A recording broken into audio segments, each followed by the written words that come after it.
বন্ধুরা, যদি আপনার বউ কখনো বলে একটু আসো তো, একা একা রান্না করতে পারতেছি না, তাহলে এটা ভাববেন না সে আপনাকে খাটাতে চাচ্ছে। সে হয়তো চাচ্ছে আপনি তাকে পেছন থেকে জড়িয়ে ধরুন।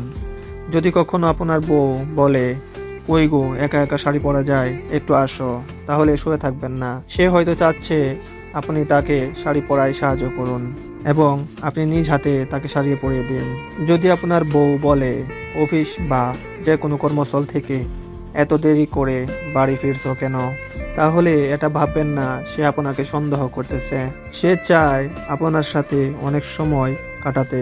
যদি আপনার বউ বলে এখনই বাজার করে আনো, ঘরে বাজার নেই, তাহলে এটা ভাববেন না সে আপনাকে শুধু বাজার করার জন্যই পাঠাচ্ছে। সে চায় আপনি ফেরার পথে তার জন্য চকলেট, চিপস, ফুচকা ইত্যাদি নিয়ে আসুন।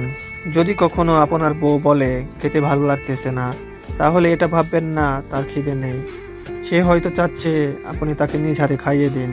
যদি কখনো আপনার বউ বলে তুমি আর আগের মতো আমাকে ভালোবাসো না, দিন দিন পচা হয়ে যাচ্ছ, তাহলে এটা ভাববেন না সে আপনাকে অপছন্দ করে।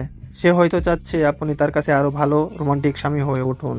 বন্ধুরা, এমন আরো ভিডিও পেতে আমার ইউটিউব চ্যানেলটি সাবস্ক্রাইব করে দিবেন। ধন্যবাদ সবাইকে।